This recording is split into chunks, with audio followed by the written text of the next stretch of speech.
Bienvenidos, hermanos, que el Señor los bendiga a una transmisión más el día de hoy. Nos llena de mucho orgullo y de mucha satisfacción, mucha bendición poder dirigirnos a cada uno de ustedes con este podcast, este programa especial que tenemos con unos invitados top que tenemos el día de hoy. Alejandro, ¿cómo estás? Buenas noches, hermanos. Buenas noches, Joseph. Bien, gracias a Dios, acá desde Argentina, sobrellevando un poco el temporal que hubo. Hubo algunos muertos y demás, pero bueno, gracias a Dios. Yo siempre creo que pudo haber sido mucho peor con toda la situación que estamos pasando, así que poco más que decir. Hoy tenemos un programa muy bueno, con un tema muy interesante, muy actual y con noticias muy frescas también sobre el tema. Así que bien, Joseph, ¿te gustaría ir presentando a los invitados? Muy bien. Entonces vamos a comenzar aquí con nuestro primer invitado, que es nuestro hermano Sergio Villanueva. Hermano Sergio, bendiciones. ¿Cómo se encuentra el día de hoy? Buenas noches, muy bien, gracias a Dios. Gracias, Joseph, por la invitación, Alejandro. Encantado de poder estar aquí, compartir un poquito de lo que hemos aprendido a lo largo de este año, especialmente sobre este tema tan interesante. Muchas gracias, hermano. Y ahora le vamos a dar la bienvenida a nuestro hermano Dani Pérez, que nos cuente un poco quién es y demás. Bueno, muchas gracias por permitirme estar aquí. Mi nombre es Dani Pérez, soy de Costa Rica. Le sirvo a Dios en el área de la apologética y me apasionan todos estos temas que tienen que ver con posmodernismo, progresismo, porque pienso que son temas actuales que, sea como sea, nos están afectando. Entonces, un gusto estar por acá. Muy bien. Entonces ahora vamos con el profesor Pepe Farfán. ¿Cómo está, hermano? Bueno, muy bien, muy contento por la invitación a estar en este lugar. Me siento bastante honrado. Un saludo para cada uno de los que están viendo esto desde Perú y esperamos pues tener un tiempo que sea realmente de bendición y edificación para todos. Amén. Y también tenemos a nuestro hermano Hugo Vázquez. Hola, hola a todos, buenas noches. Gracias, como siempre, por la invitación. Bueno, de mí, ¿qué les cuento? Yo soy un cristiano de Ecuador, padre de familia, esposo, también pastor, teólogo y siempre emocionado al participar en estos temas tan de actualidad, ¿no? Y que como cristianos necesitamos conocer. Entonces, aquí emocionado por escuchar también a todos los compañeros. Muy bien. Sí, gracias, infinitamente gracias a todos los hermanos que dijeron sí para este programa de hoy, esta reunión de hoy. Para nosotros, como la comunidad de intelectuales teístas y todas las personas que nos están viendo a través de Facebook y de YouTube, yo creo que estamos muy agradecidos y va a ser de mucha bendición para cada uno de los hermanos. Les mandamos un saludo a todas aquellas personas que ya están conectados y que nos están viendo. Saludos a profesor Fernando Jara, Gladys, Javier, Estudios Bíblicos con Rafael Gúdez, Alberto, todos, Talis, saludos a los que ya están conectando.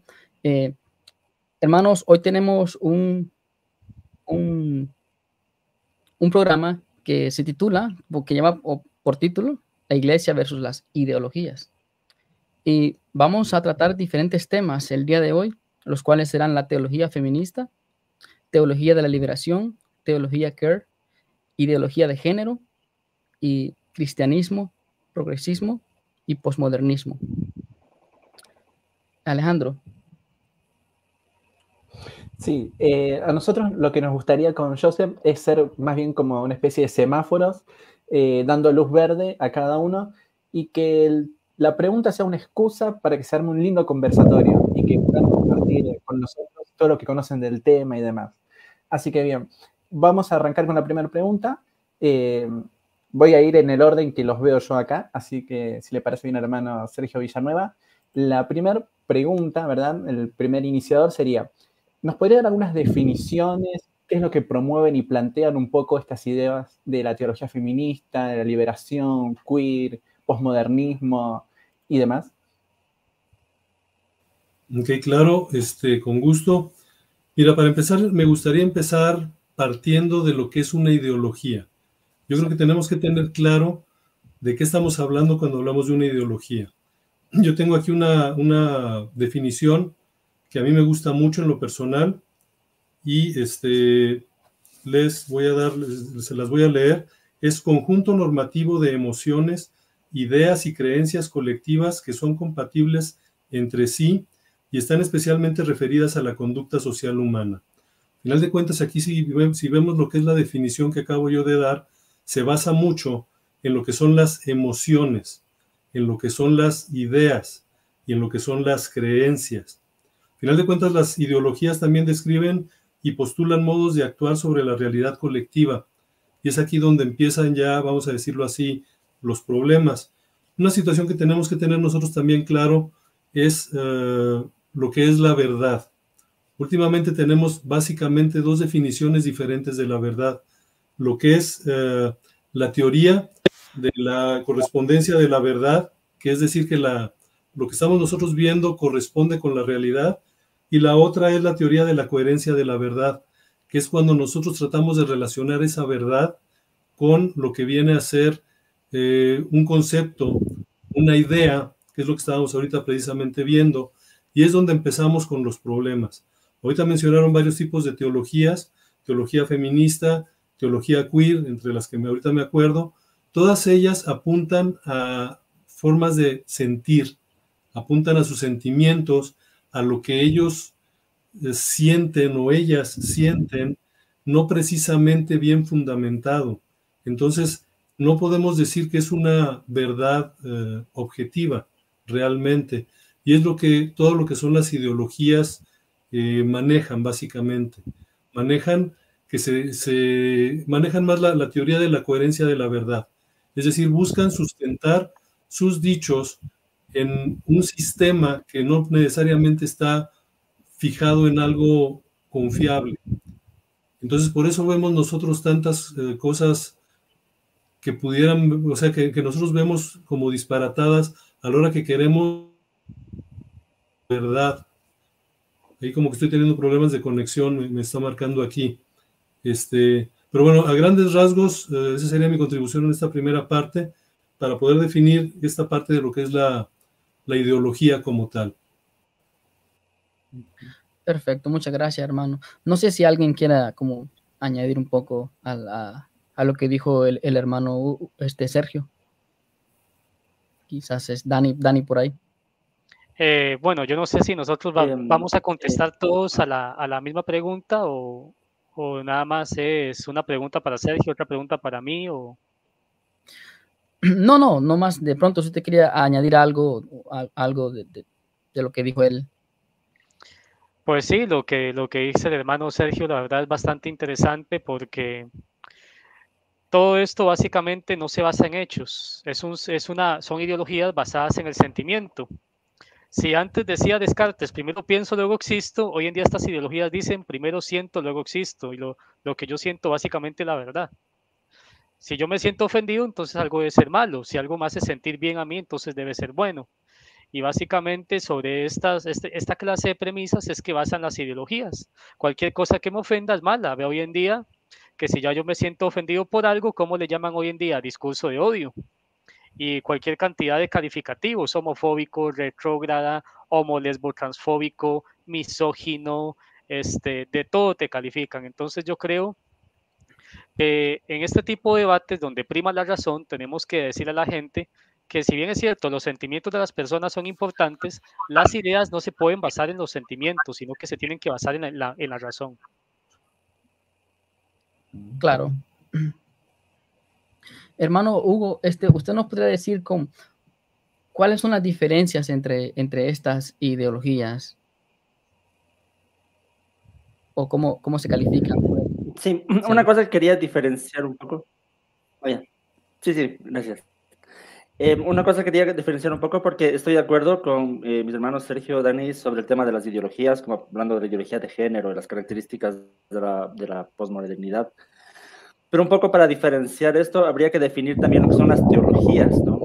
Está relacionado, pero ya cuando hablamos de teologías, estamos hablando de diferentes sistemas de hermenéutica, diría yo, de diferentes sistemas de interpretación bíblica. Por ejemplo, cuando hablamos de una teología feminista, estamos hablando de esta corriente teológica que va a las escrituras intentando poner en las escrituras ahí sí la ideología, ¿no? Y parte de estos conceptos de la igualdad de género e incluso la justicia social.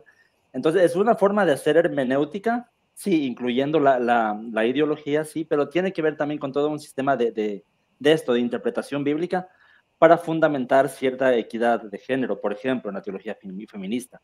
La teología de la liberación tiene que ver con la justicia social, es esta teología que hace un enfoque precisamente esto, social, ¿no? Incluso hay teólogos de la liberación que dialogan mucho con el marxismo, por ejemplo, ¿no?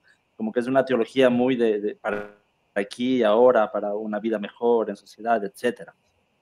Entonces, es otra forma de hacer hermenéutica, también parte de otros principios.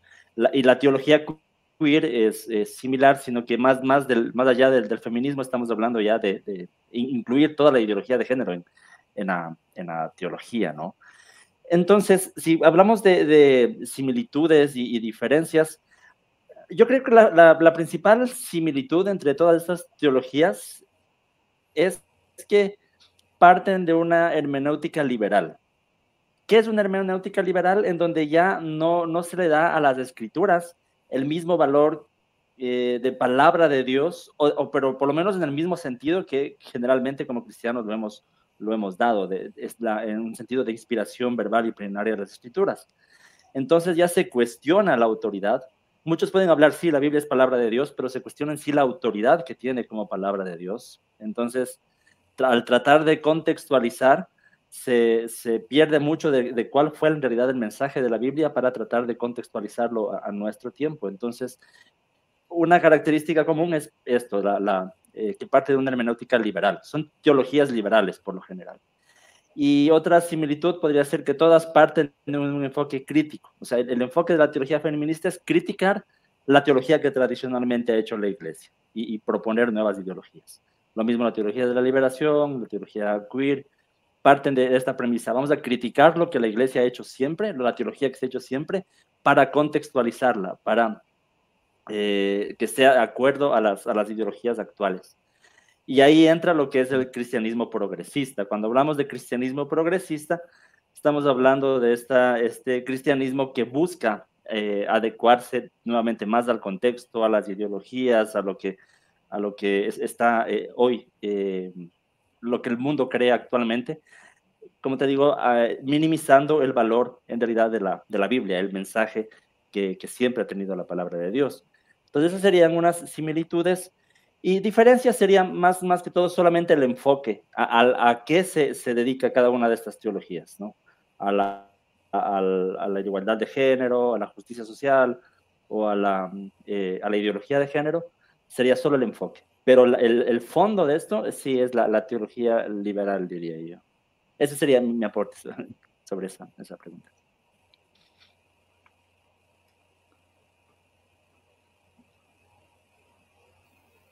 Bueno, si me permiten agregar algunas ideas, en realidad todo lo que se ha mencionado me parece buenísimo. De hecho, que partimos del concepto de ideología, no en su acepción genérica de pensamiento o forma de ver la realidad, sino básicamente como una forma reduccionista de ver la realidad, como un pensamiento parcial en cuanto a lo que existe. Y en ese sentido, errada, ¿no? Porque no logra entender la realidad correctamente. Ahora, si lo entendemos así, o sea, si vamos por allí, definitivamente estamos hablando, y yo quisiera ir al fondo del tema, ¿no? Porque si hablamos de ideologías en particular, creo que nos vamos a perder mucho intentando analizar cada una y ver los supuestos que trae, etcétera. Pero creo que antes de eso necesitamos verlas en conjunto, porque no están muy lejos unas de otras. No son formas como islas. No, yo creo que más bien están completamente interconectadas todas. ¿En qué sentido? En el sentido de que todas estas ideologías, al final, son conjuntos de ideas relativas que nacen de un hombre relativo y que pretende, de alguna manera, prevalecer sobre un pensamiento trascendente que nos ha sido dado por un Dios trascendente. Entonces, hay un contraste muy marcado entre los pensamientos que surgen del corazón del hombre y los pensamientos que surgen del corazón de Dios. En ese sentido, las ideologías lo que hacen es convertir al hombre, como decía Protágoras, ¿no?, en la medida de todas las cosas, contrariamente a lo que hemos recibido como la revelación. Entonces, en ese sentido, las ideologías lo que van a buscar es secularizar o conformar el cristianismo al pensamiento social dominante, ¿no? O sea, hacerlo que parezca muy aceptable a la mentalidad del momento. Pero eso implica hacer que la sal ya no sirva para salar, o que la luz ya no sirva para alumbrar, porque básicamente están reduciendo lo trascendente a lo temporal, a lo efímero, ¿no?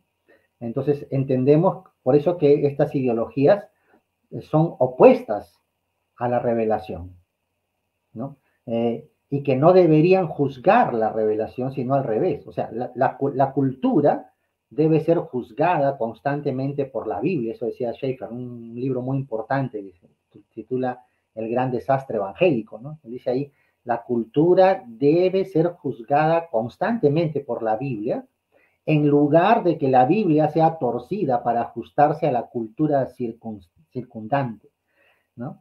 Definitivamente, o sea, ese es el tema aquí. Entonces, hablamos de dos cosas, de dos polos opuestos, uno que nace en el corazón del hombre y otro que nace en el corazón de Dios, ¿no? Yo quisiera agregar algo más antes de que se me olvide, porque lo tenía por ahí rondando, ¿verdad? Yo creo que todas estas ideologías lo que tienen en común es que son hijas del posmodernismo, que niega la existencia de verdades absolutas, ya no existen las grandes metanarrativas, ¿verdad? O cosmovisiones generales, sino que cada quien tiene su propia verdad o micronarrativa, de tal manera que hoy en día vemos los medios de comunicación, a veces vemos las noticias en algún medio de comunicación y decimos, pero ¿qué está informando este medio de comunicación si lo que esta gente dice no es cierto? Ya los medios ni siquiera los medios de comunicación quieren contar la verdad, ahora cuentan narrativas. Ahora, esto no es nuevo. Yo creo que el primer gran posmodernista que existió fue la serpiente del jardín del Edén, cuando le dijo a Eva, con que Dios les ha dicho que si comen del árbol se van a morir. No, hombres, Dios sabe que el día en que coman de ese árbol, sus ojos van a ser abiertos. Con que Dios les dijo eso, esa es la micronarrativa de Dios, pero yo te ofrezco esta otra micronarrativa, Eva. Lo que va a pasar es que usted va a comer de ese árbol y sus ojos van a ser abiertos, nada malo te va a pasar. En la antigua Grecia ya lo veíamos cuando Sócrates tenía que luchar con los sofistas. A los sofistas, por ejemplo, en la antigua Grecia no les interesaba la verdad. Lo que les interesaba era enseñar a los demás a hablar bonito y a tener retórica. Entonces, ¿qué es lo que vemos hoy en día? Que estos discursos básicamente apelan a las emociones, apelan, digamos, a hablar bonito, a tener una buena retórica, a decir palabras que agraden a los oídos humanos, pero no apelan a la verdad. Entonces, todas estas cosmovisiones, si lo reducimos a un plano meramente espiritual, que de hecho esto tiene mucho de espiritual, el propio Jesús dijo, el que no es conmigo es contra mí, y el que conmigo no recoge, desparrama. ¿Qué es lo que buscan estas ideologías hoy en día? Deconstruir la revelación divina. En cualquiera de sus formas, llámese teología queer, teología de liberación, teología feminista, buscan deconstruir las escrituras. Y ahí es donde nosotros como cristianos tenemos que hacernos presentes para evitar precisamente que estas cosas estén pasando. Porque como decía el hermano Hugo ahora, todas tienen una hermenéutica, todas van a la Biblia, todas quieren aplicar la escritura a su micronarrativa porque ya para ellos no existen metanarrativas.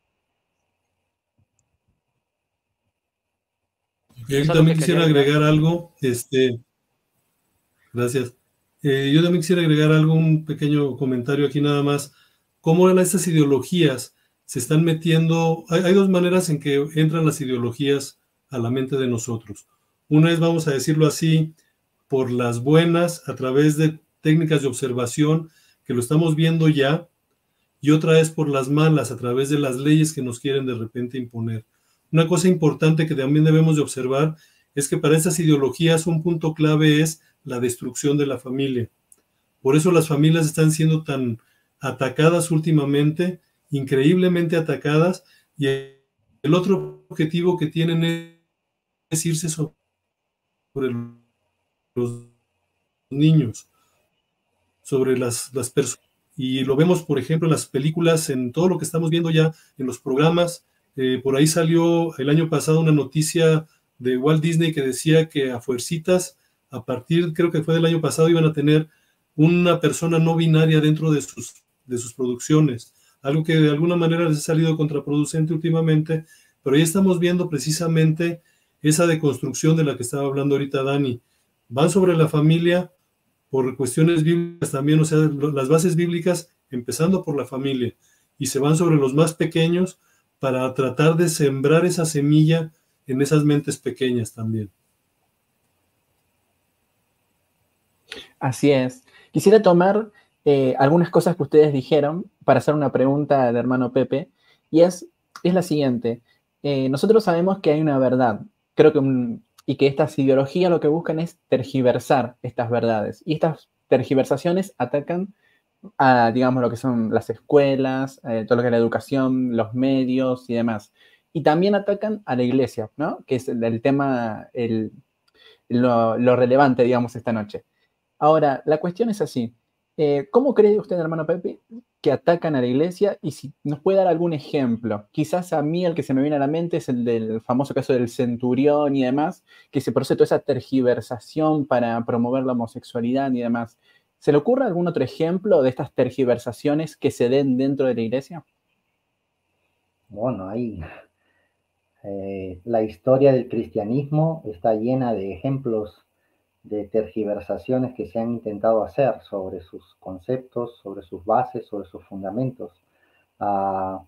Jesús mismo contó en Mateo 13 una parábola donde decía que el reino de los cielos es como un hombre que sembró una buena semilla en su campo, pero que mientras todos dormían, vino el enemigo y sembró cizaña en el trigo y se fue, ¿no? O sea, está hablando claramente de que el tema de la búsqueda de tergiversación de los valores trascendentes del Evangelio va a ser una lucha constante a lo largo de toda su existencia, ¿no? Los primeros cristianos ya tenían un tema bien serio con el pensamiento gnóstico, ¿no? De hecho, ¿no? Este pensamiento que hablaba de que el conocimiento de los misterios divinos estaba reservado a una élite, ¿no? De hecho, por lo menos en 12 libros del Nuevo Testamento hay referencias directas y a veces exclusivas a los gnósticos. O sea, es interesante. O sea, ya desde el mismo texto bíblico hay un tema de que se está infiltrando conceptos extraños en las iglesias. Y de hecho, la nueva era, por ejemplo, es una ideología que no es otra cosa que un retorno de la ideología gnóstica a los tiempos modernos, en lenguaje moderno. Entonces, sí, hay ejemplos por todas partes, ¿no? En Europa, definitivamente, a partir del siglo XV, cuando viene todo este tema del Renacimiento, el Renacimiento implica un cambio de paradigma que pretende equiparar el cristianismo con el pensamiento clásico, con el pensamiento grecorromano clásico. Entonces, eso también ya implicó una serie de desafíos para la iglesia en general. Con la ilustración, esto se va pues hasta sus extremos. El pensamiento de ilustración literalmente deifica la razón, o sea, declara a la razón humana una diosa, ¿no? Y se declara pues en contra de todo pensamiento o toda influencia cristiana. El cristianismo sufrió mucho en los tiempos de la Ilustración, específicamente en Francia con la Revolución Francesa y todo eso, la cosa fue complicada, pero cada época de la historia, o sea, yo diría hasta cada siglo de la historia está llena de casos de luchas, ¿no? O sea, en el siglo IV hay todo un tema con el arianismo, ¿no? Es una herejía que negaba la divinidad de Jesús. En el siglo V, el pelagianismo es otro problema que empieza a surgir también, ¿no? Decía que los seres humanos no pueden alcanzar la salvación por sus propias, o pueden alcanzar la salvación por sus propias obras. Luego viene, pues, después de la Ilustración y todo su efecto, viene recién siglo XVII y XVIII en adelante, viene lo que llamamos, o lo que se conoció como la alta crítica, que nace en Alemania. Que nace con buenas intenciones, ¿no? De querer estar a la altura del pensamiento ilustrado y todo eso, pero que al final termina poniéndose por encima del texto bíblico y reinterpretando, entre comillas, la Biblia de unas maneras bastante extrañas. De allí viene pues todo lo que tú has nombrado, teología de la liberación, el modernismo, el liberalismo teológico, la teología cuerpo. Por eso para mí todo eso no son islas, no son movimientos independientes, todo es una cadena de pensamientos que se han alimentado unos a otros a lo largo del tiempo, o sea, surgen unos de otros, están emparentados, y por eso es necesario analizarlos desde un enfoque global primero, para poder luego ver las especificidades de cada uno, ¿no? Para poder decir, ok, el problema de este es que está por aquí, pero en el fondo todos apuntan a lo mismo otra vez, que es poner al hombre en el centro de todo y restarle autoridad absoluta a la revelación bíblica, básicamente.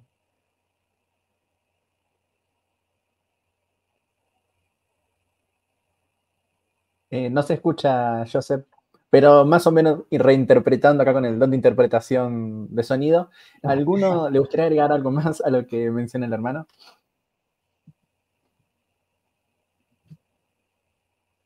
De pronto, no sé si el hermano Hugo quisiera agregar algo.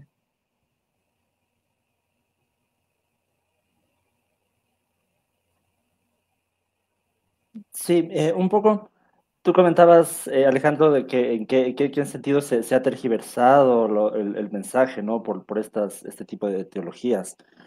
Estaba pensando un poco cómo se cambia el fondo de lo que es el Evangelio, ¿no? Porque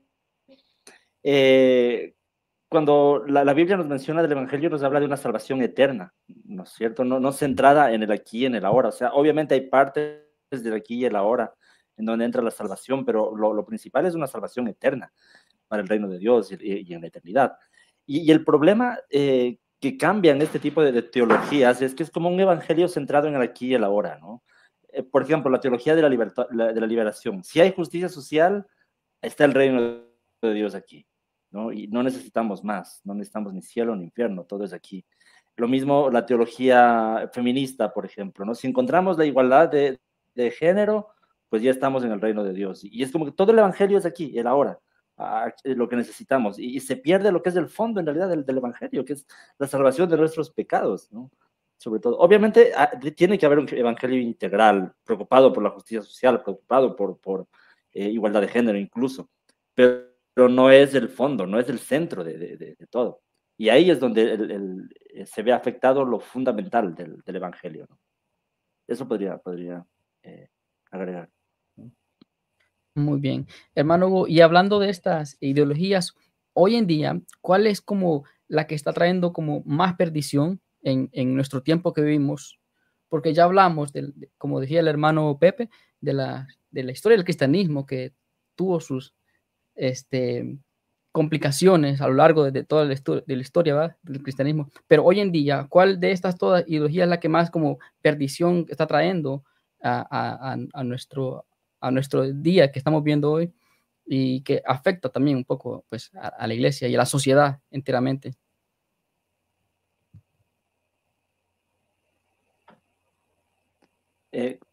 Yo creo que, como decía el hermano Pepe, de alguna forma no es tanto cuál de estas teologías en sí está afectando más, sino lo que está afectando es el cómo se está haciendo la teología. Y eso es el problema. Cuando se parte del contexto, en lugar de partir de la Biblia, partimos del contexto, le damos tan importancia al contexto, al aquí y el ahora, a los sueños, a las ideologías y todo eso, y se busca que la Biblia se ajuste a esto, ¿no? A las ideologías. Más el problema está más bien en el método de hacer la teología, la hermenéutica, más que en una de estas, porque al final, como yo decía, la hermenéutica es la misma.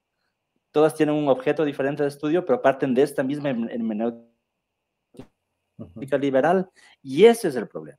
Eso es lo que afecta a la iglesia y al cristianismo como lo conocemos y como la Biblia nos lo muestra, ¿no? Entonces ahí es donde la Biblia empieza a perder autoridad, empieza a volverse relativa, porque ya no hay un mensaje bíblico objetivo y trascendente, sino que siempre tiene que adaptarse al contexto, adaptarse a la cultura. Ese es el peligro, ¿no? El peligro. Más que una de estas teologías en sí, es el método de hacer teología lo que es el problema en sí.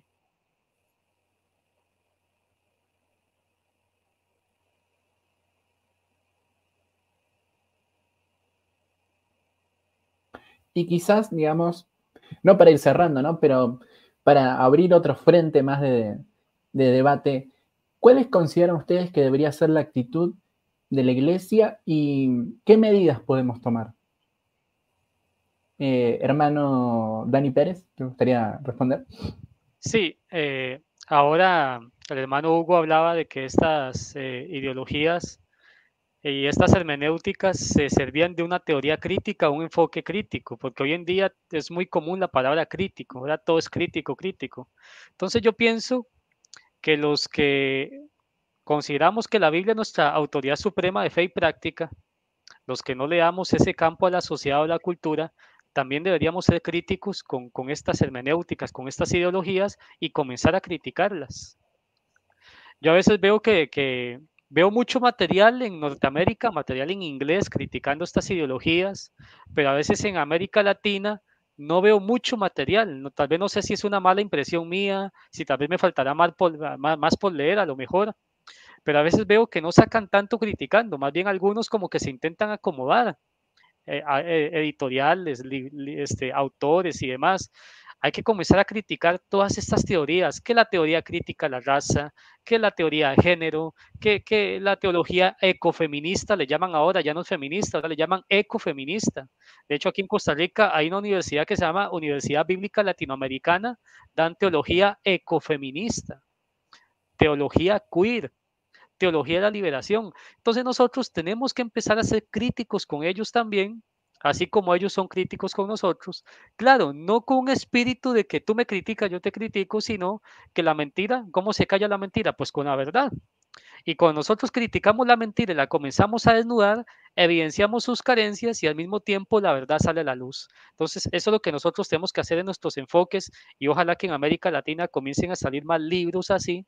Ahí, gracias a Dios, pues de alguna manera u otra, nos hemos esforzado tratando de hacer cursos, tratando de hacer emprendimientos humildes, pero tenemos que seguir trabajando para que más pueda salir y las personas cristianas que tal vez no conocen mucho estas teologías, pero que a pesar de que no las conocen, estas teologías se están infiltrando a las iglesias, puedan tener armas y recursos para hacerles frente, de tal manera que cuando escuchen un mensaje o vean una práctica en su iglesia que va acorde a estas teologías, sepan cómo responder y lo mejor aún, sepan cómo reconocerlas inmediatamente. Exactamente.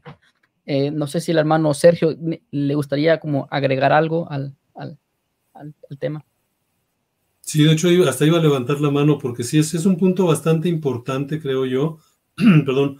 Y lo que yo considero también, complementando lo que dice Dani, es enseñar doctrina en las iglesias. Es increíble que la gente dentro de las iglesias no conoce su doctrina. Entonces no pueden defender algo que no conocen. Necesitamos hacer más enfoque en eso. Y ahora desde, vamos a decirlo así, desde los niños. Ahorita hablábamos de que los niños son el blanco favorito de estas ideologías. Pero si nos ponemos a ver, por ejemplo, críticamente, los niños van toda la semana a una escuela secular donde les van a estar siendo bombardeados con esto varias horas al día, y el domingo van a ir a la escuela dominical a hacer un cuadrito del Arca de Noé. Y eso obviamente a la hora de que se vea confrontada su fe, no les va a servir de nada.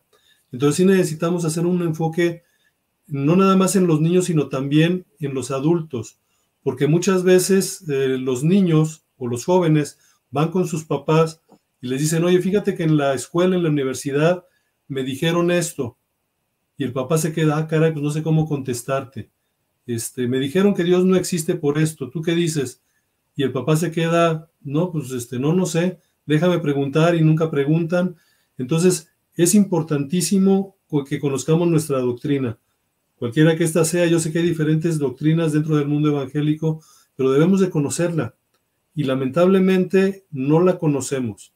En la iglesia en la que yo asisto estamos haciendo un esfuerzo precisamente para enseñar doctrina, como decía Dani, para que cuando empiecen a entrar estas ideologías extrañas, de perdido alguien pueda decir, oye, a mí ya me enseñaron esto y no va por aquí, y puedan levantar la mano. Básicamente sería esa mi contribución. Exactamente. Hoy salió una noticia del Papa que estaba como bendiciendo a los personas del mismo sexo, ¿verdad? Y la gente pues se revuelve, mucho revuelo, mucho se estalla en las redes sociales y eso. Y hermano Pepe, ¿nos podría decir como el diseño original, o sea, el diseño de Dios para como contrarrestar esta ideología y este pensamiento que lo están introduciendo para que todo se vea normal hoy en día? Sí. Bueno, me gustaría empezar expresando mi acuerdo completo en que en Latinoamérica todavía tenemos ausencia de más profundidad teológica, de ver los temas que, sobre todo los temas que, las preguntas que se están haciendo en el momento. Creo que todavía no hemos aprendido a responder las preguntas de nuestra propia generación, ¿no? Muchas veces el gran problema para que la iglesia pueda llegar, para que su mensaje pueda tener cabida en nuestras sociedades, es que cuando hablamos, hablamos como si fuéramos del siglo pasado, o sea, empezamos a hablar de ejemplos del siglo pasado, hablamos de los reyes, de cualquier cosa, o de Europa, de otros continentes, no contextualizamos mucho lo que está sucediendo aquí, o hablamos sobre temas que ya la gente no se pregunta, o sea, de repente, no sé, estamos hablando todavía de otros temas. Por ejemplo, la gente ahorita se está preguntando sobre los temas de ideología de género, se está preguntando sobre el transhumanismo, el poshumanismo. Hay una serie de cosas, que la ectogénesis y tantas cosas que están apareciendo ahora con los temas tecnológicos, y no hay respuesta porque todavía las cosas básicas no las hemos dado. Entonces sí, creo que hace falta muchísimo trabajo en ese sentido, pero también creo que están haciendo una generación que va a cubrir esta falta, ¿no? Porque esta falta tiene su explicación, también tiene su razón de haberse dado. Ahora, ¿qué debemos levantar o qué debemos hacer, ¿no?, frente a lo que está sucediendo ahora? Yo creo que no necesitamos hacer nueva teología, entre comillas, ¿no? Porque a veces nosotros tenemos que responder, uno podría pensar, bueno, tenemos que empezar a hacer nuestra propia teología, ¿no? Teología latinoamericana y todo eso, ¿no? Suena muy bonito, pero en realidad lo que necesitamos es volver a la fuente. Lo que necesitamos es simplemente traer a nuestras naciones el mensaje fundamental, eterno del cristianismo. O sea, que las columnas sobre las cuales el cristianismo está edificado se establezcan en nuestras naciones latinoamericanas. ¿Y cuáles son estas columnas? ¿De qué se trata? O sea, ¿sobre qué principios estamos edificados en general, ¿no? Los cristianos evangélicos. Yo diría que dos principios. ¿no? En primer lugar, sobre el hecho para nosotros fundamental de que la Biblia es la autoridad final. O sea, nuestra autoridad no reside ni en las iglesias, no reside ni en una interpretación particular de nadie, sino que la autoridad final es el texto bíblico. Es la palabra de Dios finalmente. De allí sale la verdad y allí está la verdad. Entonces, sola escritura es lo que, en términos de la reforma, ellos retrajeron este principio a su momento, ¿no? Entonces, yo no voy a decir que nuevamente saquemos el lema de sola escritura en Latinoamérica, probablemente tengamos otras formas de decirlo, pero el fondo va a ser el mismo siempre, que la Biblia es la autoridad final. Ese es fundamental, ¿no? Que no está en el hombre la autoridad final, sino en Dios. Y en segundo lugar, que la salvación no es por obras, o sea, otra vez el hombre no interviene allí, sino que es Dios quien la da por gracia. Y cuando entendemos que estas dos columnas fundamentan todo lo que nosotros creemos, es cuando el hombre deja de ser el que hace las cosas y tiene que reconocer que es Dios quien las ha hecho, que es Dios quien da la verdad y Dios quien nos permite acercarnos a Él, ¿no? Ahora, ¿por qué estas dos verdades deberían ser enfatizadas completamente en nuestros países? Porque definitivamente nos están enseñando cosas contrarias, o sea, ideas contrarias, sea a través de la teología que uno mencione, o sea, de alguna forma u otra, todas están enseñando lo mismo. ¿Y qué están enseñando? En primer lugar, nos están enseñando de muchas formas de decirlo, con muchos estilos diferentes, pero nos están enseñando que la Biblia no es una verdad objetiva. Lo dicen de muchas formas, pero el fondo es ese. Y lo están diciendo y lo están repitiendo muchas veces. En segundo lugar, están diciendo que la Biblia tiene muchos errores, que no es completamente verificable muchas de las cosas que habla. O sea, se pone en cuestionamiento que la Biblia tenga realmente la verdad. O sea, la inerrancia se cuestiona, ¿no? En segundo lugar. Otra vez, de muchos términos, en muchas formas, a través de muchos modelos de teologías o de ideologías, pero lo están diciendo, ¿no? En tercer lugar, están diciendo que no se puede confiar en las cosas históricas que la Biblia habla, o cuando la Biblia habla sobre temas del cosmos, de la realidad, no se puede confiar en eso, y otra vez argumentan muchas cosas y todo eso, pero el fondo es ese, nos están llevando a dudar de que cuando la Biblia habla de cosas que nosotros no consideramos, entre comillas, religiosas, pues que eso es cuestionable, eso hay que ver, según los científicos, según los estudios, según, etcétera, nos están llevando a la idea de que tienen que cuestionarlo. Y finalmente, están cuestionando que incluso en el terreno moral, lo que la Biblia habla, lo que la Biblia enseña, pues que estaba condicionado de alguna forma por la cultura de su época, y que eso implica que en realidad tampoco es autoritativo para nosotros ahora, ¿no? Y otra vez lo dicen de muchas formas, pero en el fondo están haciendo eso, están diciendo que ni siquiera en aspectos morales la Biblia tiene la última verdad, sino que es relativo. Entonces, por esa razón, otra vez, creo que necesitamos restablecer, necesitamos reafirmar las dos columnas que sustentan a nuestro fundamento, ¿no? Que es básicamente no humanista, ¿no? Donde el hombre no interviene para nada, donde es Dios quien tiene la autoridad final desde el principio hasta el final, ¿no? Muy bien, hermano. Perfecto, excelente. Le damos la bienvenida también a nuestro hermano Néstor Díaz, el teólogo responde. Hermano Néstor, estamos hablando, para poner un poco en contexto, de las ideologías, de las diferentes ideologías que tenemos hoy en día. Y nos puede usted como ampliar un poco en este tema, cómo han venido a afectar a la iglesia, a nuestra sociedad, estas ideologías.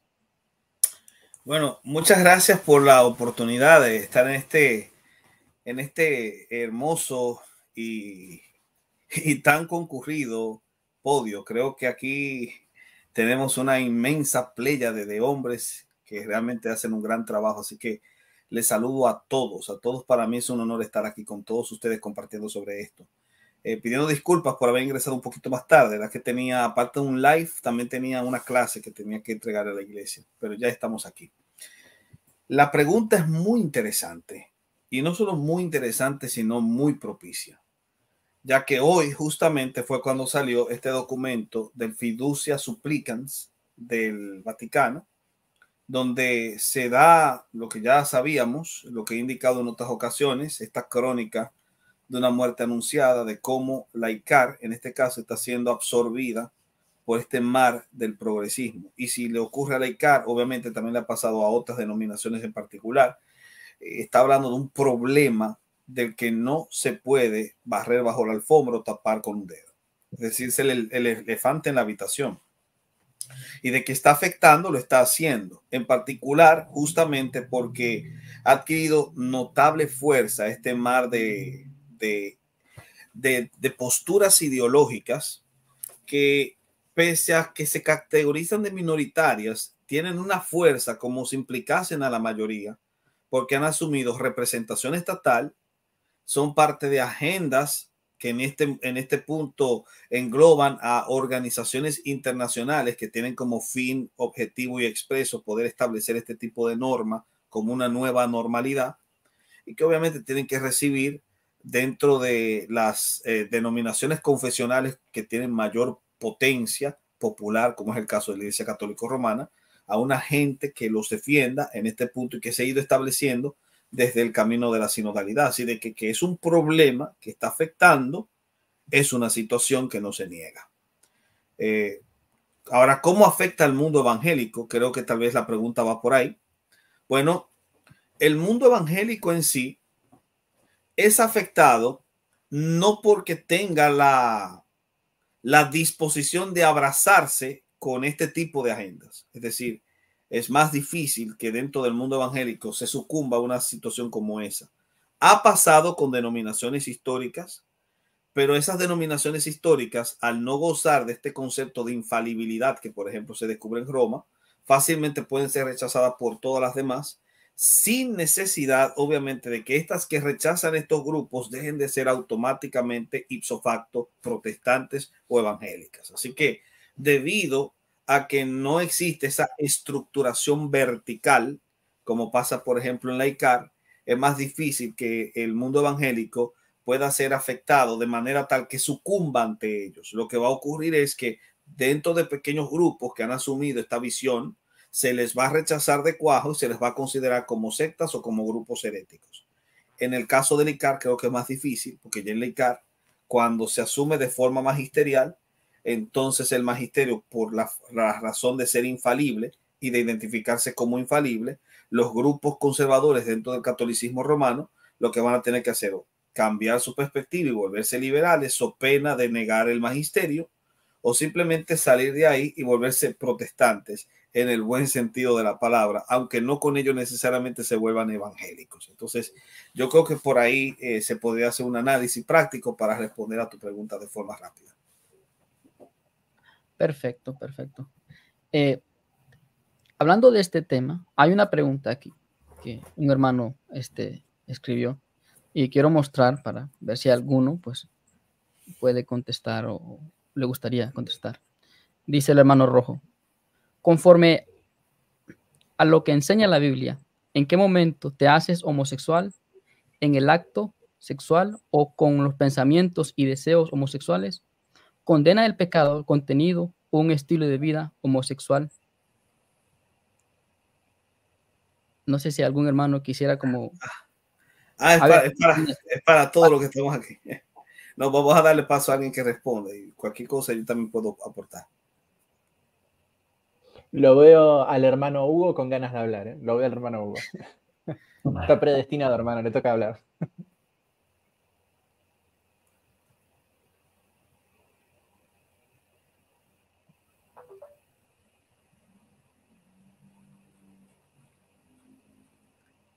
Bueno, No. entonces ponme la pregunta, yo la voy a responder sin problema. Ponme la pregunta otra vez para ver. Ok, va.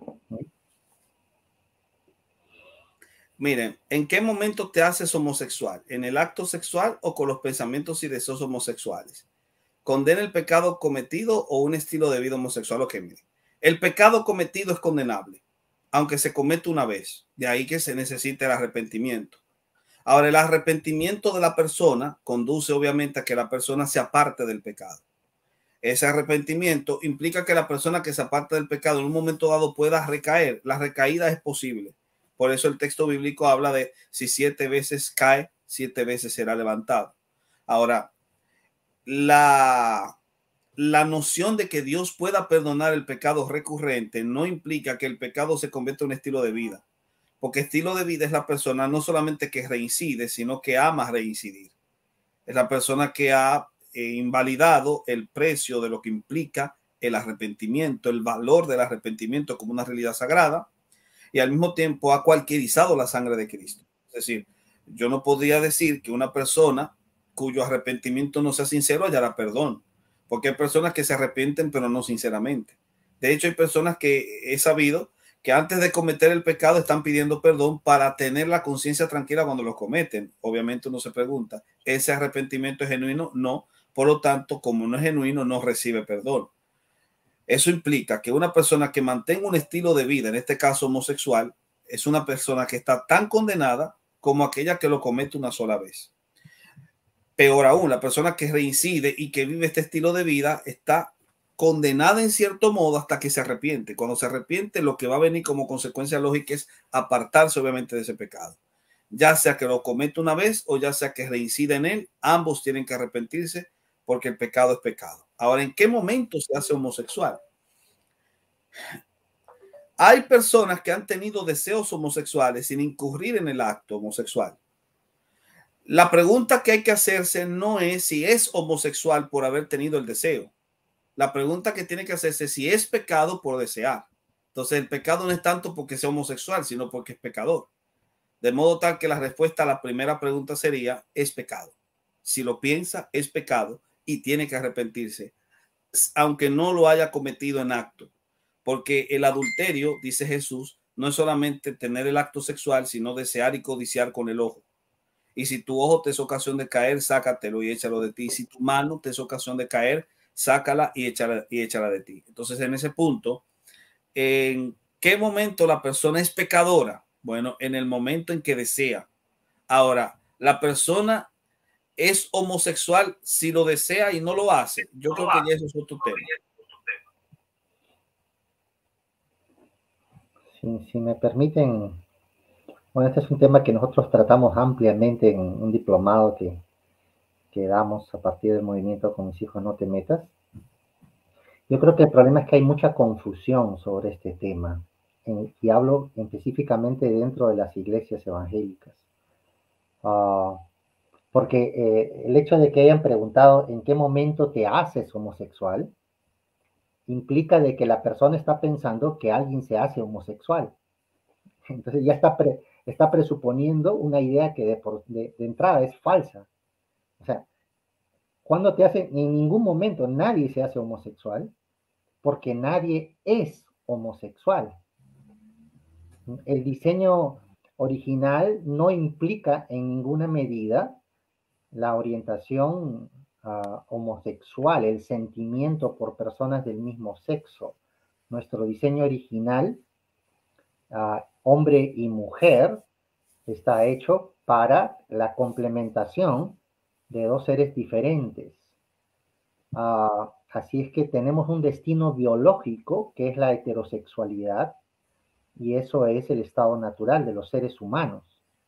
Entonces, en consecuencia, no existen personas homosexuales. Lo que existen son personas que experimentan sentimientos de atracción por otras personas del mismo sexo, que es muy diferente ser que tener, ¿no? No sé si me entiende la diferencia, pero yo podría decir que soy diabético y eso es falso, porque nadie es diabético. La gente tiene diabetes, que es muy diferente. Si yo fuera diabético, tendría que no solo nacer así, sino tendría que morir así porque soy. Es mi esencia. No hay forma de cambiar eso. Pero el hecho concreto es que no lo soy, que es algo que se ha agregado.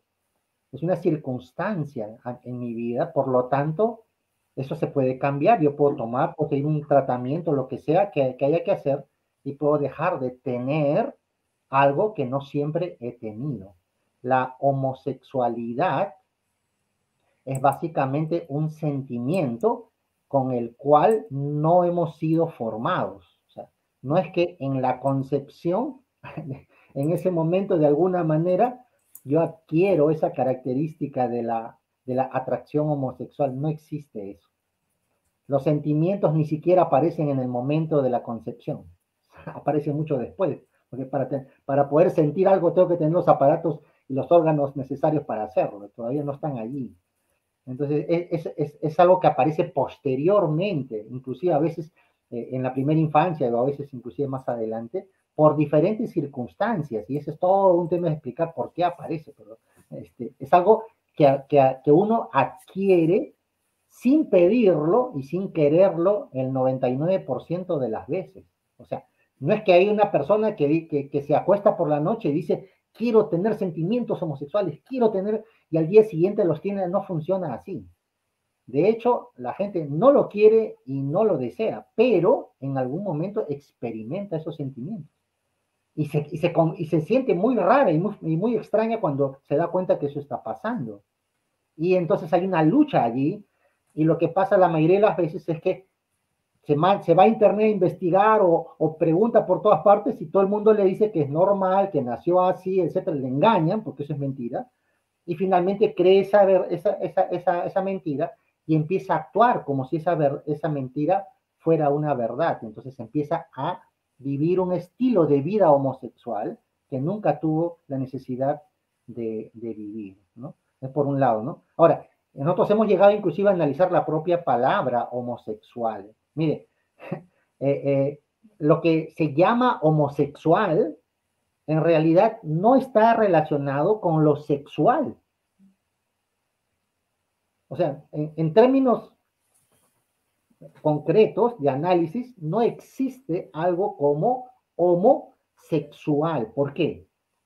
Porque la sexualidad es básicamente la capacidad que tienen los seres para reproducirse entre sí. Y hay sexualidades, hay diferentes formas, pero en los humanos la sexualidad funciona, básicamente la reproducción se realiza a través de hombre y mujer.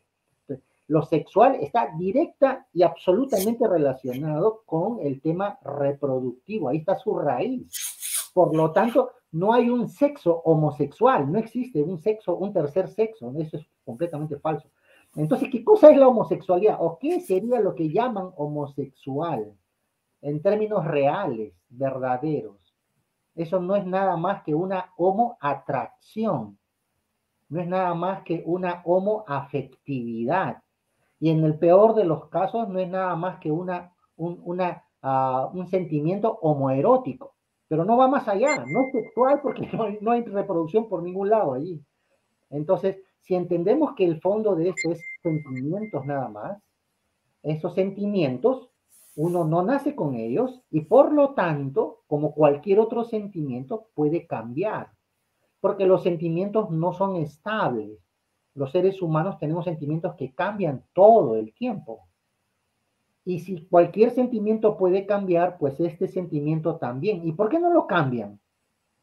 Pues para que cambie un sentimiento debería cambiar aquellas situaciones que le dieron origen al sentimiento. Mientras el contexto que le dio origen a ese sentimiento no cambie, probablemente el sentimiento va a permanecer. O sea, si tú estás enamorado de alguien y esa persona te corresponde, probablemente vas a seguir enamorado toda la vida. Pero si en determinado momento te das cuenta que te estás sacando la vuelta con otra persona, probablemente tus sentimientos cambien, porque las circunstancias que le dieron origen han cambiado. La homosexualidad funciona de la misma manera.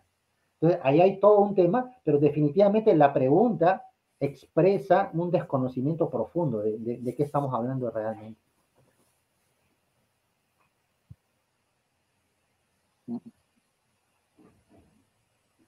Adelante, hermano Hugo. ¿Puedo comentar algo? Sí, porque todo esto es bastante discutible, creo yo. Porque cuando estamos hablando de homosexualidad como orientación sexual, pues es una discusión bastante moderna, ¿no? La pregunta del hermano más bien era, según la Biblia, ¿en qué momento uno se vuelve homosexual? Y la Biblia no nos habla de orientación sexual. En realidad, una conversación así es un poco hablar de la Biblia en estos términos es como un poco anacrónico porque en la Biblia y en el primer siglo, por ejemplo, cuando Pablo escribe sus epístolas, Romanos 1, por ejemplo, la homosexualidad era la práctica homosexual. No tanto como esto que es la discusión actual y está bien de la orientación sexual, la atracción como un estado, incluso para combatir a las ideologías, eso, más bien para combatir a las ideologías actuales que hablan de la homosexualidad como un estado de la naturaleza, algo así. Pero no creo que sea en la Biblia esta discusión. En la Biblia, homosexualidad o homosexual es el que tiene relaciones sexuales con alguien del mismo sexo. Entonces, por ahí creo que iba la pregunta de mi hermano, ¿no?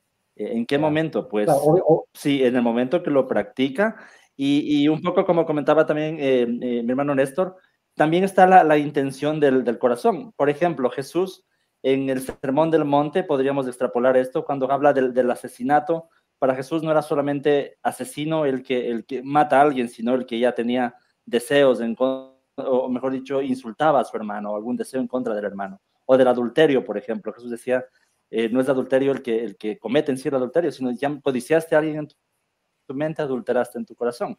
Entonces, de alguna forma, sí, está también la intención del corazón. Pero creo que ahí se apunta más de una Biblia, al hecho de la práctica de la homosexualidad.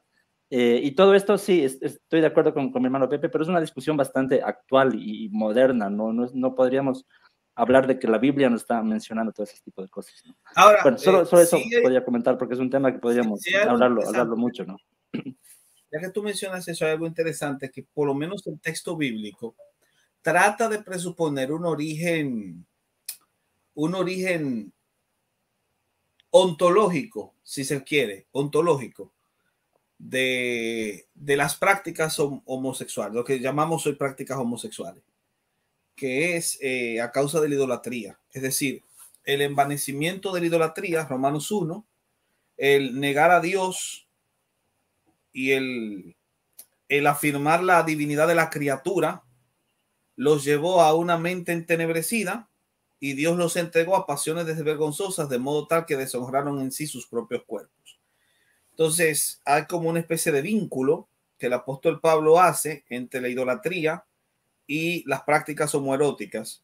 Es un vínculo que no es ajeno al apóstol Pablo. Por ejemplo, se puede encontrar incluso en un apócrifo como el libro de Sabiduría, que es un texto posiblemente contemporáneo del apóstol Pablo, escrito entre el 20 al 40 después de Cristo, que es la fecha más plausible, de acuerdo a la última actualización de la investigación que estaba revisando del documento, y que obviamente repite algo parecido, así como también lo vamos a encontrar en otros documentos como tal. La idea es que la idolatría es la base de las prácticas homosexuales.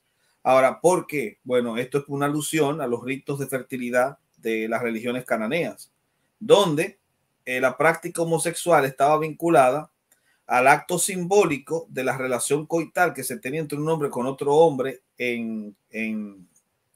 de forma anal, para que se entienda, es decir, una posición que imitaba la postura de los animales cuando copulaban.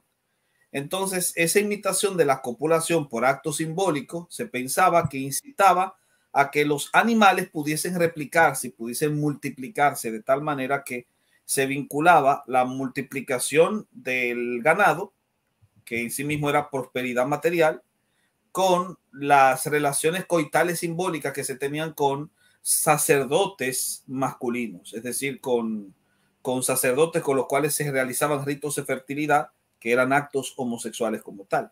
Entonces, de ahí posiblemente la vinculación que se haga con la idolatría y las prácticas homosexuales. En otra instancia, también se podría suponer que cuando Pablo habla de eso, está diciendo que cuando las personas desvinculan su mirada de la fuente suprema de la bondad, lo que va a ocurrir es que entran en un estado de depravación tal que su mente se les pudre de tal modo que, alejados de la fuente suprema de bondad, entonces van a degenerar de tal modo que la mayor expresión de degeneración son los actos antinaturaleza, que sería en este caso el acto homosexual. Una muy interesante apreciación que el apóstol nos da para, por ejemplo, vincularlo, ya sea en una acepción histórica como la mencionada anteriormente, o esa, en cierto sentido.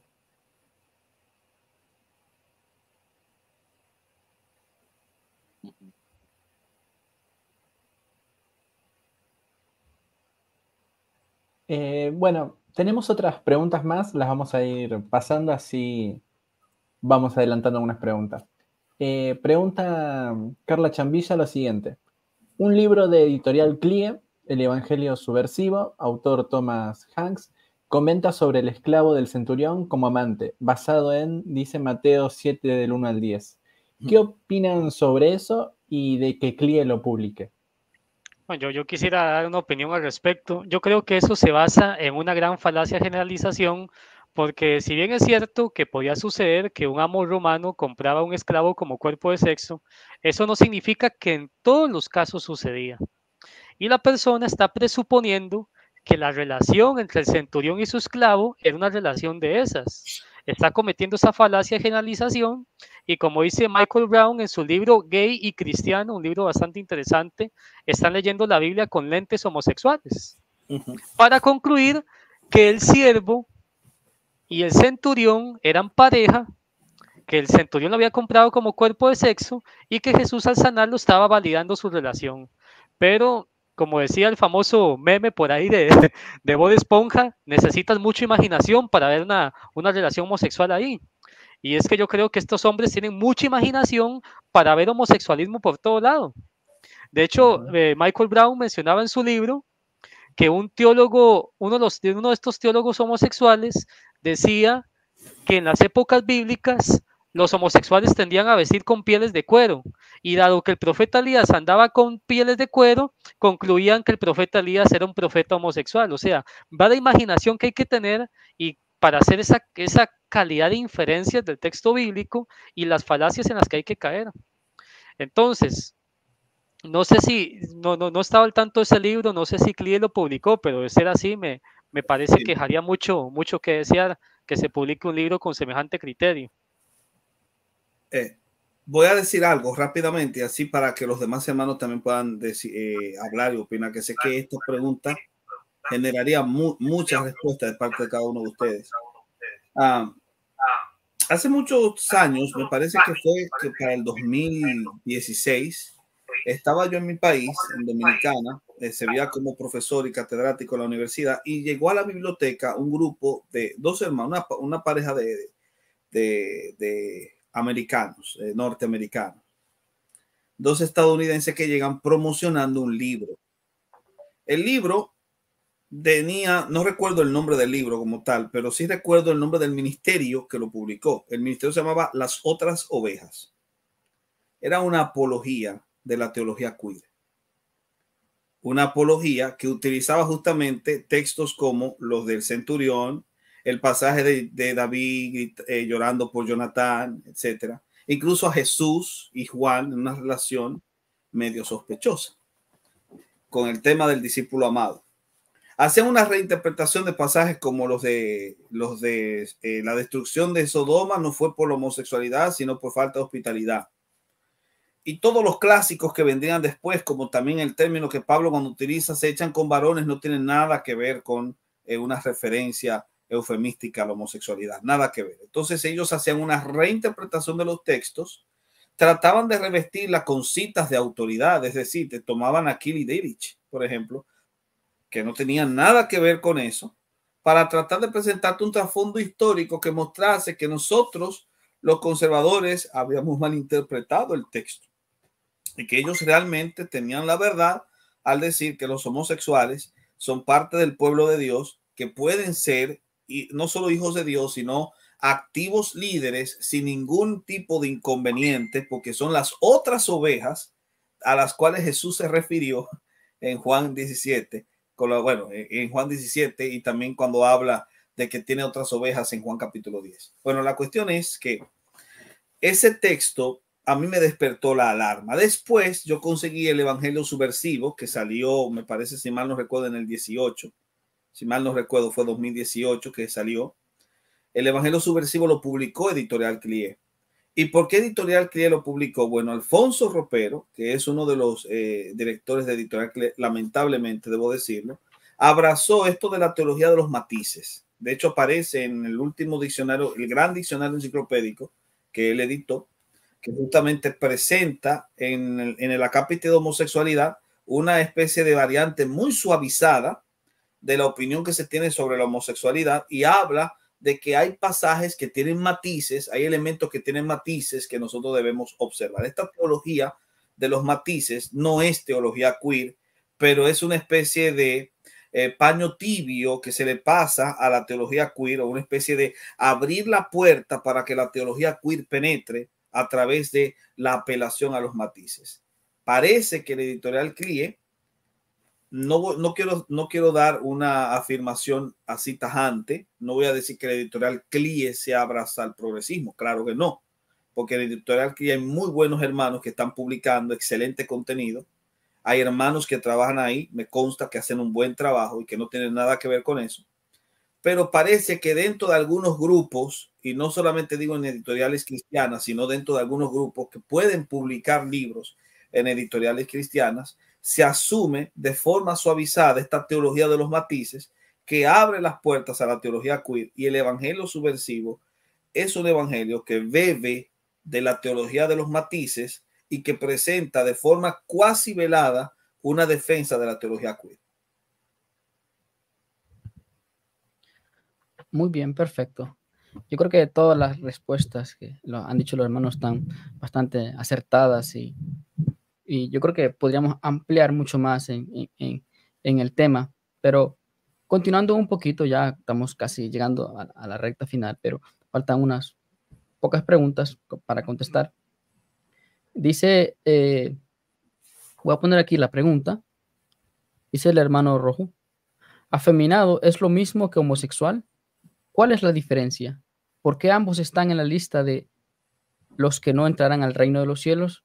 No sé si el hermano Sergio podría como contestarnos esta pregunta, o quisiera ahondar un poquito en el tema. Mira, yo ahí sí desconozco un poco cuál sea el término o a qué se refiere con afeminado específicamente. Yo pensaría en afeminado alguien que se comporta como mujer, que tiene las actitudes de una mujer. Me imagino que por ese lado es por el que va. Desconocería, o sea, realmente no tengo así el fundamento como para afirmar algo. Sin embargo, me inclinaría a pensar de que buscan condenan al afeminado porque es el camino, por así decirlo, que lo estaría llevando a ser homoafectivo, como decía por ahí mi hermano Pepe. Pero sí, desconozco yo ahí. Hermano Néstor. Sí, bueno, hay buenos comentarios que han tratado al respecto a ese tema. Si mal no recuerdo, Barclay, que es un comentario que yo consulté muchas veces cuando estaba estudiando teología. Barclay hace separaciones porque hay dos palabras griegas diferentes para referirse a afeminados y a homosexuales. De hecho, algunas traducciones, la palabra que utilizan para los afeminados, ni los que se echan con varones, etcétera, la palabra que utiliza cuando habla de homosexuales es sodomita. Otras traducciones utilizan el término sodomita. Pero ¿cuáles son las dos palabras griegas? Si mal no recuerdo, la palabra griega que se utiliza para afeminado es malakoi, mientras que la palabra que se utiliza para sodomita o para homosexuales es arsenokitai.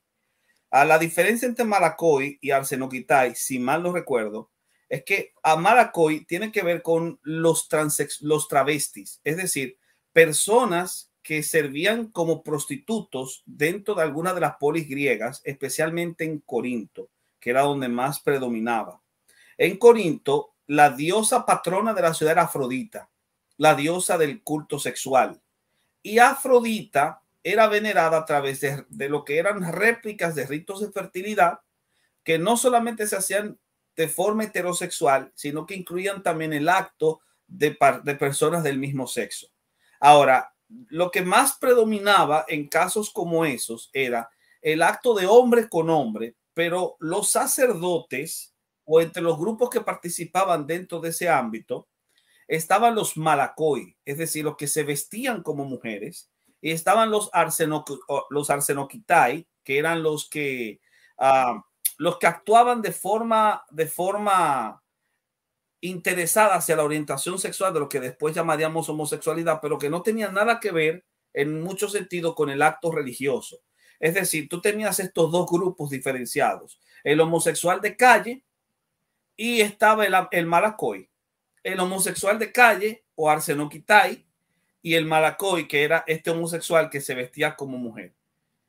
La diferencia hoy sería entre el travesti, que se viste como mujer, y el homosexual, que sigue siendo hombre, se viste como hombre, pero que se acuesta con hombre. Entonces, ahí está la diferencia entre lo que llamarían el afeminado, sería el travesti, el transexual, y el arsenoquitai sería en este caso el homosexual, que no se viste como mujer, pero que actúa, o en este caso se acuesta con hombres, pese a que mantiene todavía esta virilidad masculina. Muy bien, no sé si alguien quiere agregar a lo que dijo el hermano. Hermano Pepe, creo que tiene el micrófono apagado.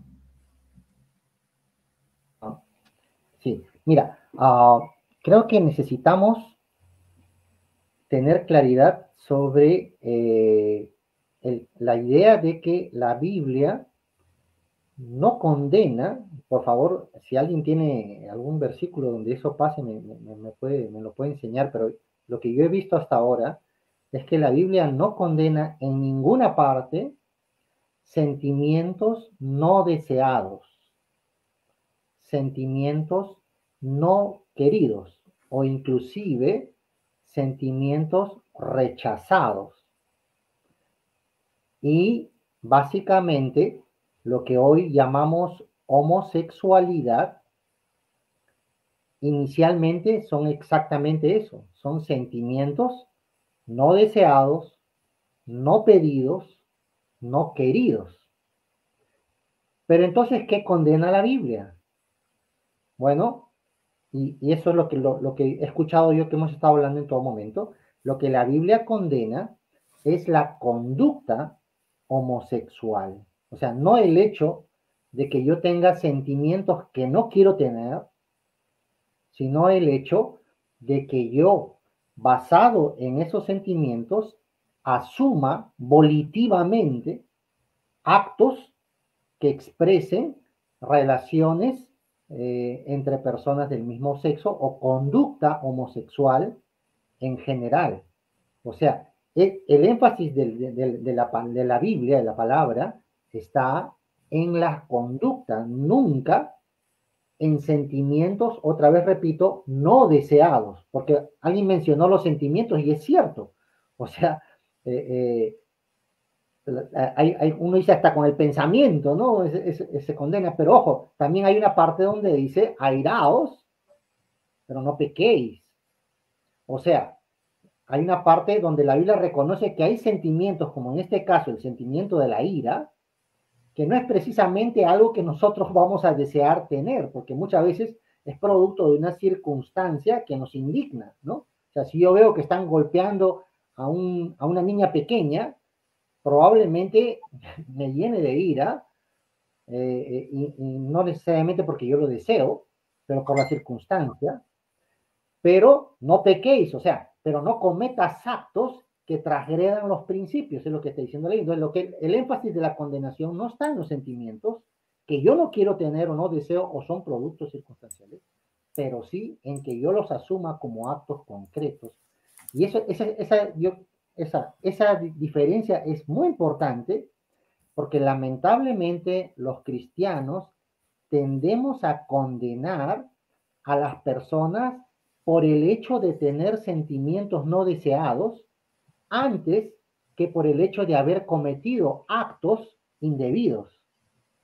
Y eso genera todo un verdadero problema serio porque no sabemos tratar entonces a estas personas, ¿no? Eso es lo que quería yo solamente agregar.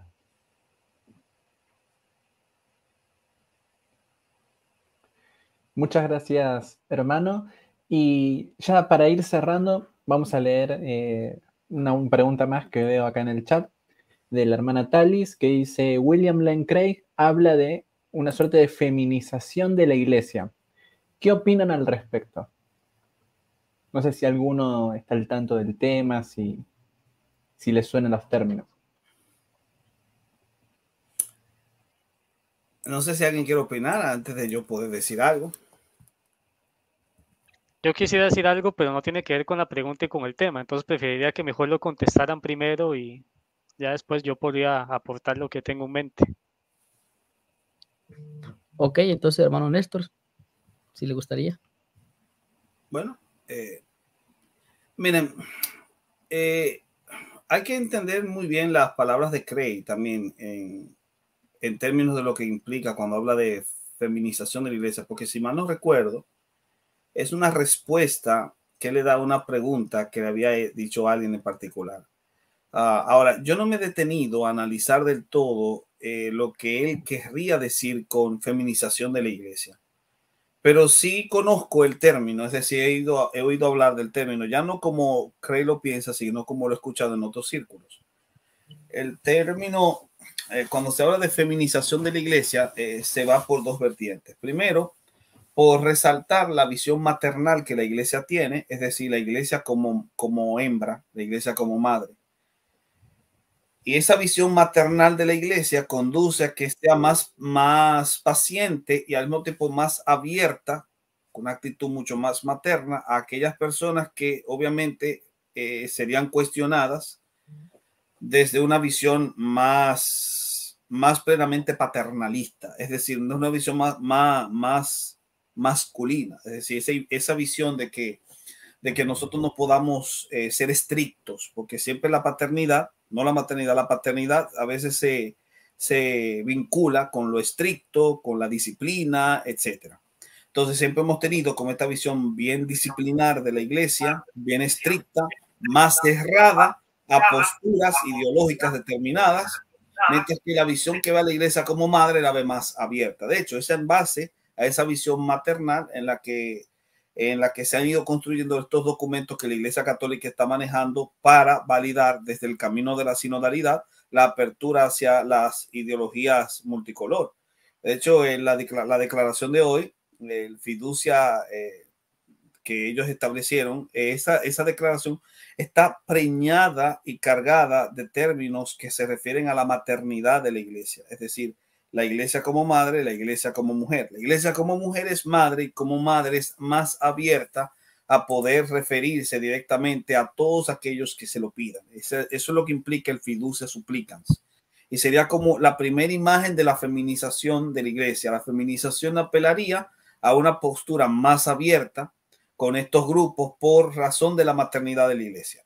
Ahora, la segunda vertiente tiene que ver con el protagonismo de la mujer. Es decir, cuando se habla de la feminización de la iglesia, se habla del protagonismo de la mujer, que la mujer en sí tiene un papel tan relevante que ha sido muchas veces obliterado por los grupos tradicionales dentro de la iglesia y que por tanto hay que volver a rescatar ese papel que la mujer tiene como tal.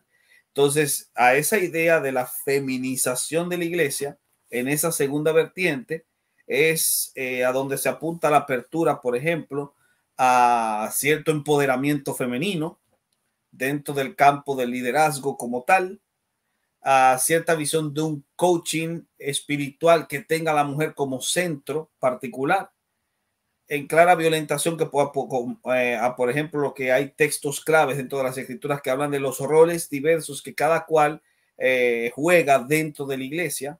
Y obviamente aquí la feminización lo que pretende es tratar de visibilizar mejor a la mujer dentro de ese campo. Eso sería más o menos lo que yo podría aportar en ese sentido. Ahora, yo que pienso, yo soy muy tradicionalista, es decir, yo creo que la mujer siempre ha gozado de un papel vital en la iglesia, siempre lo ha tenido.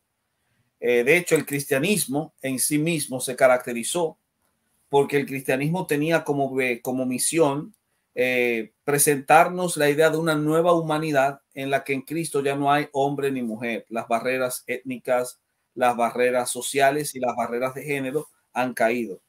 la mujer y el hombre están colocados en la misma posición ante los ojos de Dios, ambos portan la misma imagen de Dios, y ese proyecto se refleja en la iglesia, porque la mujer en la iglesia, históricamente hablando, tuvo oportunidades que no gozaba en el paganismo. Sin embargo, la presencia del privilegio no implica el desconocimiento de los roles diferenciados, es decir, iguales pero diferentes, iguales en posición, diferentes en función, y hay funcionalidades dentro de la iglesia que le competen a las mujeres y funcionalidades que le competen a los hombres, así como en los hogares ocurre lo mismo. Y la funcionalidad del hombre es directiva, mientras que la funcionalidad de la mujer es integrativa. Creo yo que una visión polarizada, como la que se proponía dentro de lo que llamamos feminización de la iglesia, es violentar justamente el orden que ya había establecido Cristo de igualdad, atentar contra la igualdad, como hoy erosiona la igualdad el feminismo radical, que ya no procura igualdad ante la ley, sino mediante la ley, violentando con ello todos los paradigmas y al final creando una dictadura de género. Excelente, hermano, excelente. No sé si Dani ahora sí quieres aportar. Sí, ahora sí, yo quería aportar algo que no tenía que ver con el tema de la pregunta, y es una preocupación que yo tengo como cristiano y como una persona que le gusta presentar humildemente una defensa a favor de la fe cristiana, que yo creo que es deber de todos nosotros como cristianos. De hecho, es un mandato que está en 1 Pedro 3:15, que dice que nosotros tenemos que presentar defensa con mansedumbre y reverencia, y es que la palabra de Dios, la Biblia, está siendo muy atacada en estos tiempos, para nadie ningún secreto. Yo puedo esperar que dentro del catolicismo romano ellos no tengan la misma visión de la Biblia que tenemos nosotros, porque para ellos la Biblia está al nivel de la tradición y del magisterio. La Biblia para ellos no es la autoridad suprema de fe y práctica, y allá ellos, ¿verdad? Pero dentro de nuestras filas he visto cristianos o personas que se denominan cristianas que niegan que la Biblia esté libre de error. Y hoy en día la inerrancia está siendo muy atacada, la inerrancia de la Biblia. Y también veo que hay mucho desorden en el tema de la inerrancia. Hay personas que niegan que la Biblia es inerrante solamente porque Josué le dijo al sol, detente, y a la luna. Entonces Josué, como no sabía de física moderna, concluyen que la Biblia es un libro que tiene errores, o que Jesús habló de la semilla de mostaza como la más pequeña, y dado que hay semillas más pequeñas que la semilla de mostaza, concluyen que la Biblia se equivocó y por lo tanto tienen errores. Bueno, tienen un mal concepto de inerrancia, diría yo. Hoy en día no hay como un concepto claro de qué es la inerrancia. Y tras de que no hay un concepto claro, se ataca la inerrancia y por lo tanto se ataca la Biblia. Aquí en mi país salió un muchacho influencer que es líder de jóvenes de una iglesia, y la postura de él es que la Biblia es un libro humano, escritos por seres humanos, que tiene errores y contradicciones, y él cita, por ejemplo, los pasajes de Samuel y de Crónicas, que dice que Dios incitó a David a hacer un censo, luego el otro dice que fue el diablo, que un evangelio dice que Jesús nació en Belén, otro evangelio dice que Jesús nació en Nazaret, y él cita esos ejemplos y concluye que la Biblia no es inerrante, sino que es un libro lleno de errores, y que lo importante es el mensaje de salvación. Entonces yo hablaba con este joven y yo le decía, si la Biblia es un libro tan lleno de errores, ¿cómo puedo yo saber que la Biblia es un libro históricamente confiable? Porque nosotros no podemos separar la teología de los eventos de la teología. Y hay un evento de la teología que es clave, que es que Jesucristo existió, murió y resucitó entre los muertos. Si yo no puedo confiar en los hechos históricos que la Biblia me narra, ¿cómo puedo yo confiar en el mensaje? Y ahí es donde yo veo cómo se está metiendo esta teología que ataca la inerrancia, ataca las escrituras, y una vez sacando las escrituras de la escena, comienzan a impregnarla con sus propias teologías e ideologías, como teología queer, micronarrativas, teología ecofeminista, teología ecologista, evangelio progresivo y todas estas cuestiones. Yo pienso que como cristianos deberíamos de hacer una defensa apropiada de la inerrancia bíblica, que es que la Biblia no tiene errores, la Biblia está libre de error, es inspirada por Dios, y al mismo tiempo mostrarles a la gente qué entendemos por inerrancia, porque hay mucho malentendido en estos temas. No sé qué pensarán los demás hermanos. Ya estamos llegando casi ya a la recta final. No sé si el hermano Hugo Vázquez quisiera agregar ahí un poquito algo acerca de lo que han hablado los hermanos.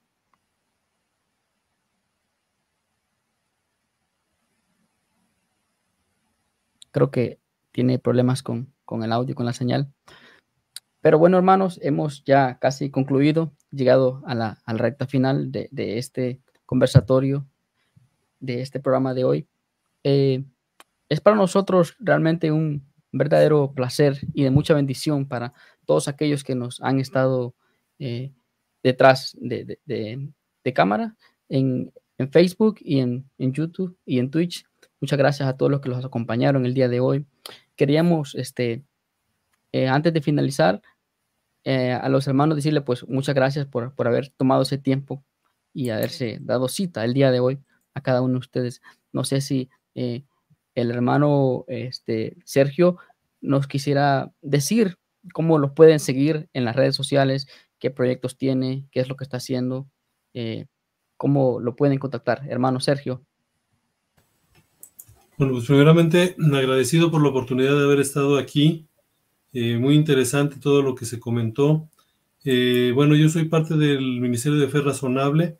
Ahí me encuentran como Fe Razonable Salamanca, Guanajuato, tanto en Instagram como en Facebook. Ahí me pueden encontrar. Y pues básicamente ahí es la parte donde podrían encontrar en cuestiones así teológicas. Planes para el futuro, pues hay un canal de Fe Razonable que es Facts Learning, que está preparando cursos muy interesantes para el próximo año. Ahí estaremos participando, los invitamos a que estén pendientes. Y también estoy como director de teología en el Ministerio de Mandato Cultural. También a partir de enero vamos a tener cosas interesantes que ofrecerles. Esperemos que sean de su agrado. Y gracias otra vez por la oportunidad de estar aquí. Gracias a usted. Profesor Hugo.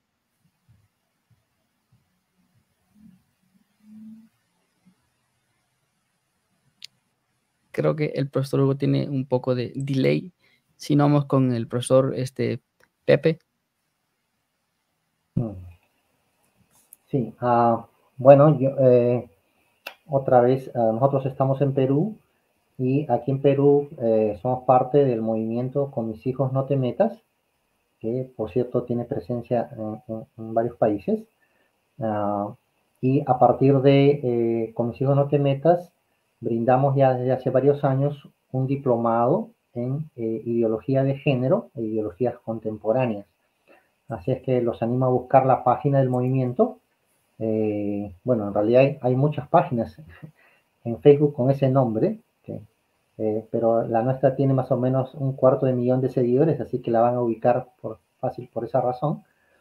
Y personalmente, bueno, me pueden encontrar en Facebook con la extensión WP3107, WP de Perú, 3107. Lo mismo en Instagram, WP3107, lo mismo en Twitter y bueno, en otras redes, ¿no? Estamos para servir. Muy bien, muy bien. Hermano Dani. Tu micrófono. Listo, perdón. En el caso mío, tengo mis cuentas de Facebook, de Instagram, Dani Pérez Apologética, aunque las tengo un poquitín abandonadas debido a mi trabajo y estudios, un poquitín, ¿verdad? Pero de igual manera, pues ahí estamos con el Ministerio RTM Academy dictando el curso ¿Por qué no soy progresista?, donde hablamos de todos estos temas. También pronto estaré con Facts Learning, igual que el hermano Sergio Villanueva, con otros cursos por ahí. Y aquí en mi país, pues ya lo hacemos de manera presencial con el Ministerio Cristianamente, que también tiene su cuenta de Instagram. Entonces, gracias a Dios estamos activos, sirviéndole al Señor, ¿verdad? Y trabajando en pro del reino de los cielos. Amén, así es. Ahora vamos con el hermano Néstor, el teólogo responde, que lo conoce creo que todo el mundo ya. Bueno, para mí es un honor estar aquí, de verdad, como dije, compartir panel con los hermanos es un placer. Creo que todos los que puedan seguirnos, nuestro canal es el Teólogo Responde. Ahí tratamos siempre de dar buen contenido, responder a preguntas, a dar actualizaciones, presentar debates, hacer documentales, hacer aclaraciones y sobre todo dar apologética dentro del campo que más ahora se nos ha presentado, que ha sido el campo con la apologética antigarrotera. Así que creo que ha sido para mí un placer estar aquí. Proyectos futuros que tenemos, obviamente hay buen contenido que viene para nuestras plataformas, especialmente la plataforma de memes El Teólogo Responde. En el canal del Teólogo Responde como tal, estamos a publicar, ya, si Dios lo permite, salen 2 libros que vamos a publicar ahora.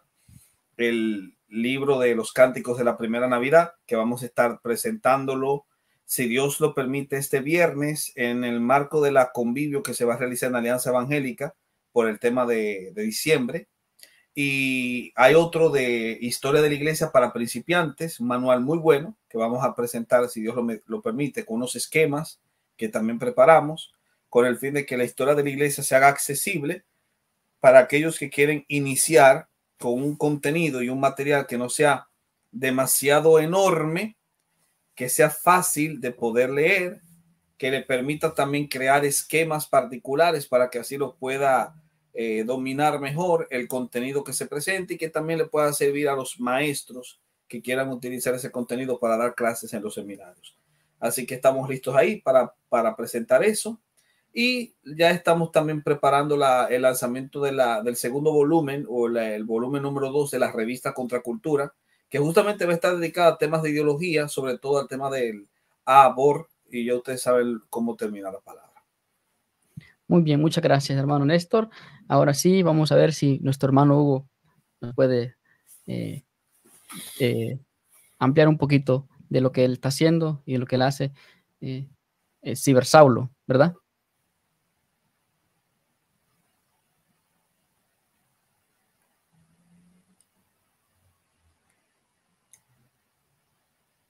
El micrófono. Creo que se le fue el audio al hermano Hugo. Sí, se le fue el audio. No puedo como que adivinar lo que está diciendo o puedo ver lo que está diciendo, pero Te has encontrado la ideología de género. Perdón, me disculpo. Ahora. Yo estuve los últimos minutos bastante malo el audio. No sé, por eso no les pude seguir. Se me corta mucho el audio, lo que están conversando, entonces me perdí un poco. Me disculpo. Pero sí, yo estoy en las redes sociales como Cibersaulo y especialmente en YouTube.